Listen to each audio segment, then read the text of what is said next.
ನಮಸ್ಕಾರ ವೀಕ್ಷಕರೇ, ತಮ್ಮೆಲ್ಲರಿಗೂ SRG5 ಯೂಟ್ಯೂಬ್ ಚಾನಲ್ಗೆ ಸ್ವಾಗತ. ಇವತ್ತು ನಾವು ನಮ್ಮ ಮನೆಯಲ್ಲಿ ಜೋಳನ ಯಾವ ಥರ ಪ್ಯಾಕ್ ಮಾಡ್ತೀವಿ, ಜೋಳ ಆಯಿತು, ಕಡಲೆ, ಹೆಸರು, ಇದೇ ರೀತಿ ಪ್ಯಾಕ್ ಮಾಡೋಣ ನಾವು. ಜೋಳ ನೋಡಿ, ಜೋಳ ಪ್ಯಾಕ್ ಮಾಡಬೇಕಾದ್ರೆ ಮೊದಲು ಒಂದು 80 kg ಹಾಳೆ ಹಿಡಿದಿದ್ದು. ಈ ಹಾಳೆನ ಚೀಲ ಹಾಕಿ ಚೀಲ ಹಾಕಿ ಬೋರಿ ಕೆಜಿಟ್ ಹಾಕ್ತೀವಿ. 1 ಕೆಜಿಟ್ ಹಾಕಿ ಮಿಕ್ಸ್ ಮಾಡಿ ನೋಡಿ. ಕಡಲೆ ಇದು ಜೋಳಕ್ಕೆ ನಾವು ಬೋರಿ ಕೆಸರು ಸ್ವಲ್ಪ ಹಾಕ್ತೀವಿ. ಜಾಸ್ತಿ ಅಲ್ಲ, ಸ್ವಲ್ಪ ಉದುರಿಸ್ತೀವಿ ಅಷ್ಟೇ. ಸ್ವಲ್ಪ ಎಲ್ಲ ಮಿಕ್ಸ್ ಮಾಡಿ ಅದರ ಹಾಕೋದ್ರಿಂದ ಯಾವುದೇ ಥರ ಬುರುಬುರಿ ನುಸಿ ಆಗೋಲ್ಲ. 1 ವರ್ಷದೊಳಗಿಟ್ಟರು ಯಾವುದೇ ಥರ ಈ ಸಲ ಇದೇ ರೀತಿ ನಾವು ಮಾಡೋದು ನೋಡಿ. ಈ ಥರ ಹಾಕ್ತೀವಿ.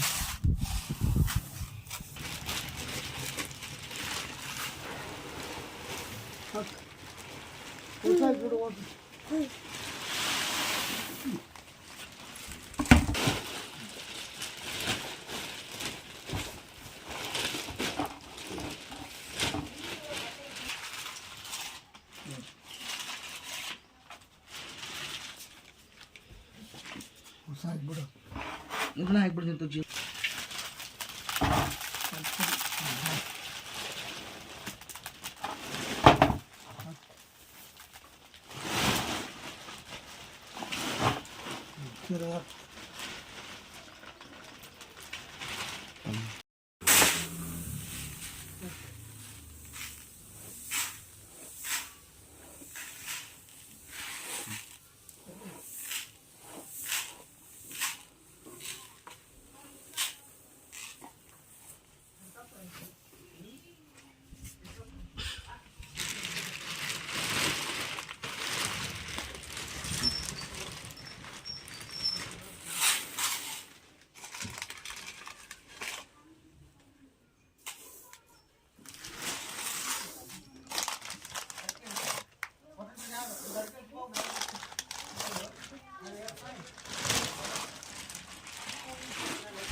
ಹಳೆ ಹಾಕಿದ ಮೇಲೆ ಮತ್ತು ಇದ್ರ ಮೇಲೆ ಕೂಡ ಬೋರಿಕ್ ಆ್ಯಸಿಡ್ ಸ್ವಲ್ಪ ಹಾಕಿ ಮತ್ತು ನಾವು ಇದನ್ನು ಹಾಕ್ತೀವಿ. ಈಗ ಏನಪ್ಪ ಅಂದ್ರೆ ಟೇಪ್ ಹಾಕ್ತೀವಿ. ಹಳೆಗೆ ಟೇಪ್ ಹಾಕಿ ನೋಡಿ, ಈ ಥರ ಟೇಪ್ ಯಾವ ಥರ ಹಾಕ್ತೀವಿ ಅನ್ನೋದ್ರ ಬಗ್ಗೆ ನೋಡಿ.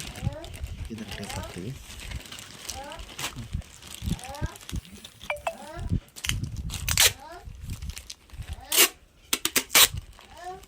ಇದೇ ಥರ ಟೇಪ್ ಹಾಕೋದು ವೀಕ್ಷಕರೇ. ಇದೇ ಥರ ಟೇಪ್ ಹಾಕ್ತೀವಿ.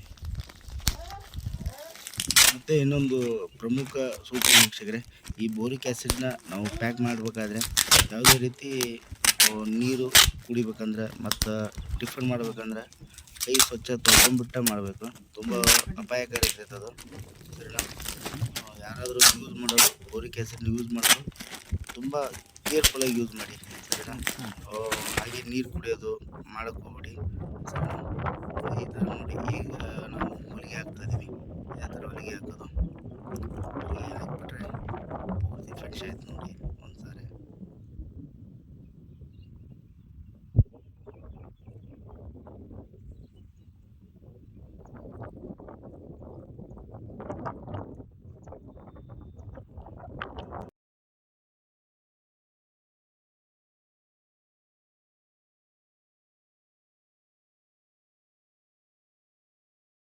ಈ ಬೋರಿಕ್ ಆ್ಯಸಿಡ್ ತುಂಬ ಚೆನ್ನಾಗಿ ಬರ್ತೈತೆ ರೀ. ನಾವು ಮಾಡೋ ಇದನ್ನು ಉಪಯೋಗಿಸೋಕ್ಕಂತ ಒಂದು 7-8 ವರ್ಷ ಆಯ್ತು. ತುಂಬ ಚೆನ್ನಾಗಿ ಬರ್ತೈತಿ. ಯಾವುದೇ ರೀತಿ ನುಸಿ ಮತ್ತು ಬುರುಬುರಿ ಆಗೋಲ್ಲ. ತುಂಬ ಚೆನ್ನಾಗಿ ಬರ್ತೈತಿ ಬೋರಿಕ್ ಆ್ಯಸಿಡ್ ಅಂತಂದು. ನೋಡಿದ್ರಲ್ಲ ವೀಕ್ಷಕರೇ, ನಾವು ಇದೇ ರೀತಿ ಜೋಳ, ಗೋಧಿ ಮತ್ತು ಕಡಲೆ ಇದೇ ರೀತಿ ಪ್ಯಾಕ್ ಮಾಡೋದು. ಕಡಲೆನ ಯಾಕೆ ಪ್ಯಾಕ್ ಮಾಡ್ತೀವಿ ಅಂದ್ರೆ ಮುಂದ್ಸರಿ ಬಿತ್ತಕ್ಕೆ ಬೇಕಲ್ಲ, ಅದಕ್ಕೋಸ್ಕರ ಈ ರೀತಿ ಪ್ಯಾಕ್ ಮಾಡಿ ಇಟ್ಟಿರ್ತೀವಿ. ಮತ್ತು ಜೋಳ ಆಯಿತು, ಗೋಧಿ ಆಯಿತು, ನಮ್ಮ ಮನೆ ಪೂರ್ತಿಗೆ ಇಟ್ಕೊಂಡಿರ್ತೀವಿ. ಒಂದೊಂದು 2-2 ಚೀಲ ಹೋಗ್ತವೆ. ಒಂದು ವರ್ಷಕ್ಕೆ 2-3 ಚೀಲ ಹೋಗ್ತವೆ. ಇದೇ ರೀತಿ ಪ್ಯಾಕ್ ಮಾಡ್ತೀವಿ. ಏನಂತಾರಲ್ಲ, ಹಾಳೆ ಹಾಕಿ ಮತ್ತು ಅದಕ್ಕೆಲ್ಲ ಪೌಡ್ರ್ ಹಾಕಿ, ಬೋರಿಕ್ ಆ್ಯಸಿಡ್ ಪೌಡ್ರ್ ಹಾಕಿರ್ತೀವಿ. ಹಾಕೋದ್ರಿಂದ ನುಸಿ ಆಗೋಲ್ಲ ಮತ್ತು ಬುರುಬುರಿ ಆಗೋಲ್ಲ. ಇವೆರಡು ಕಾಟದಿಂದ ನಾವು ತಪ್ಪಿಸ್ಕೋಬೋದು. 1 ವರ್ಷದವರೆಗೂ ಏನಾಗಲ್ಲ ಅವು ಈ ಥರ ಪ್ಯಾಕ್ ಮಾಡೋದ್ರಿಂದ. ಮತ್ತು ಮುಂದಿನ ಬಿತ್ತುವರೆಗೆ ಏನೇನಾಗಲ್ಲ, ಹಾಗೆ ಇರ್ತವೆ. ಈ ರೀತಿ ಪ್ಯಾಕ್ ಮಾಡಿದ್ದು ನಿಮ್ಗೆ ಹೇಗೆ ಅನ್ನೋದನ್ನು ಕಮೆಂಟ್ ಮುಖಾಂತರ ತಿಳಿಸಿ ವೀಕ್ಷಕರೇ. ಮತ್ತೆ ಮುಂದಿನ ಸಿಗೋಣ. ಎಲ್ಲರಿಗೂ ನಮಸ್ಕಾರ.